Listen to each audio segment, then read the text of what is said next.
I am actually 100% certain exactly what year this coin is, and I'm going to show you exactly how I figured it out.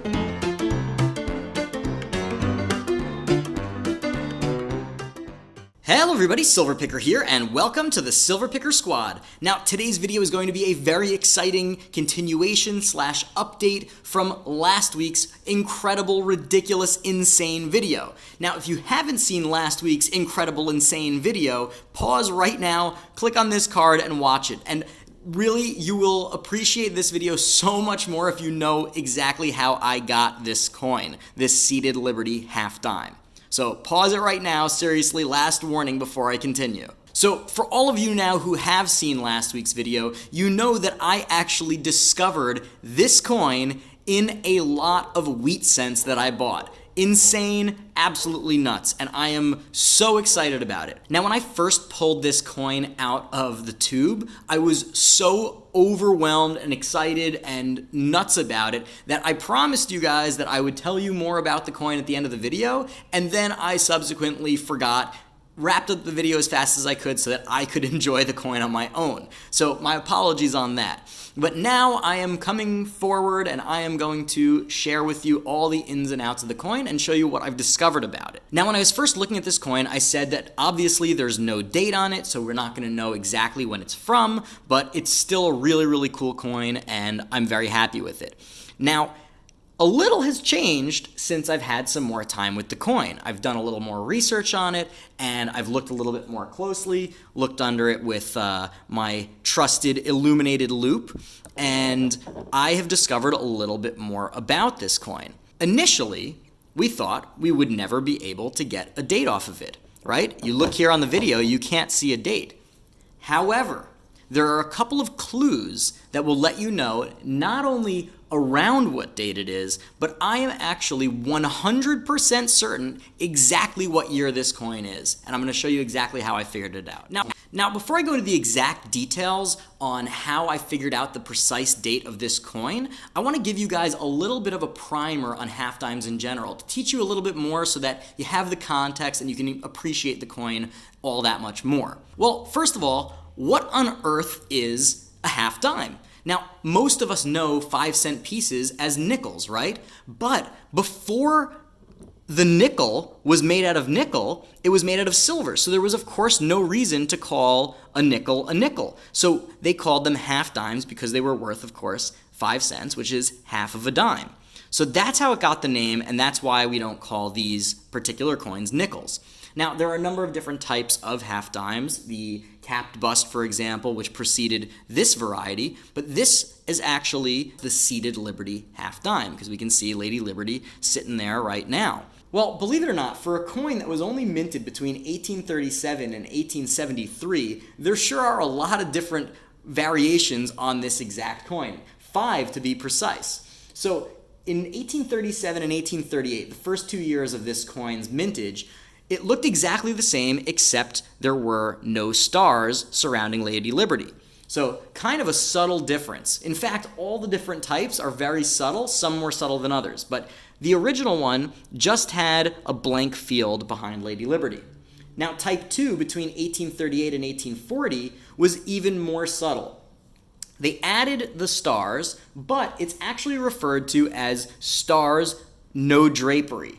Now, what does that mean? So there are stars in the field behind Lady Liberty, of course, but no drapery refers actually to the coin that came after it, which is type 3, which was between 1840 and 1859, which looks identical to the one with the stars, to type 2, except there's an extra bit of fabric flowing down from Lady Liberty's gown. And that's why it's called the no drapery version in type 2.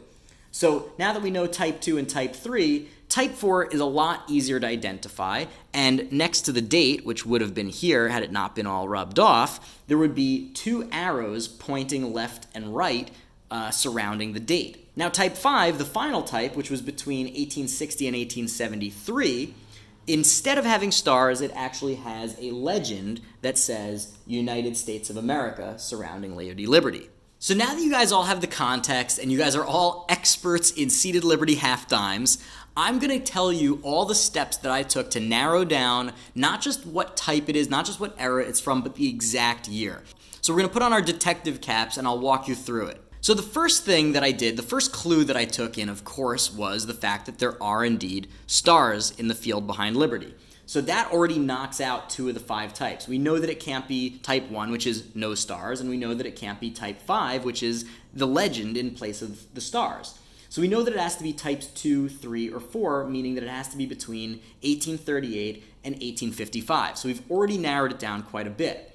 However, I was a little bit nervous that I wasn't going to be able to get past that because there are so few other clues. For example, it's not like we have mint marks or anything on the back where we can tell anything from the reverse, which is in much better shape than the obverse. So we were going to have to rely entirely on the obverse. Now with the naked eye, I wasn't able to really tell much, but using my handy-dandy illuminated loupe,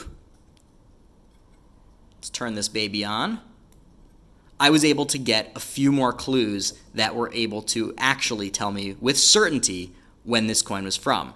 So as I was filming this, I actually realized that though the loupe is really, really helpful in person, it's actually not so great on camera. So I'm just going to show you this up close and personal directly on the camera, and you'll actually be able to see what I'm looking at anyway. So the ultimate clue that led me to discover what the exact date of this coin was is right there. Can you see it? You can actually make out a right-facing arrow. Now, when I'm looking at this without a magnifier like the camera or the loupe, it's very, very difficult to see unless you're really looking for it. But here you can tell that this is indeed a right-facing arrow, which means that this can only be one of 3 different years. Because now that we've established that this is the arrows at date variety, the type 4, so to speak, it was only minted in 1853, 1854, and 1855. So we know with exact certainty that it's from one of those 3 years. That is already incredible. But when I looked closely and realized that it could only be one of those 3 years, this little piece of the date that is still visible, which originally I just sort of dismissed as being useless, is now extraordinarily useful. Because we know that that either has to be from a 3, 4, or 5. Now, when you put it in that context, it is absolutely, unequivocally a part of a number 4. This could not be a 3 or a 5. It's maybe a little bit tough to see on camera, but from the way I'm looking at it under the loupe, this is without a doubt an 1854 Type 4 seated Liberty half dime. I mean, that is so cool, and that is what the beauty of this business is. The beauty of buying and selling coins, the beauty of coin collecting in general, is the detective work, the fun, the thrill of the hunt, and that's exactly what I got right here. So man, I am just ecstatic over this. I mean, again, is it worth a ton of money? No. Is it going to make me rich? No. Is this going to change my life in any way? No. However, it's the cherry on top. It's the icing on the cake because I already made my money back from the deal with the silver. And then on top of that, I made a little bit extra on the wheat cents. And then on top of that, this was just a bonus. Really, the really core part of this business that makes it exciting, that makes it not just another side hustle, is that you really can get lucky. In addition to the tried and true, in addition to hitting the pavement, getting out there, and getting your bread and butter, buying those 40% half dollars, buying those 90% Kennedy half dollars, the run-of-the-mill stuff, that's where you make your real money. But there are those times where you can swing for the fences and really, really hit a home run.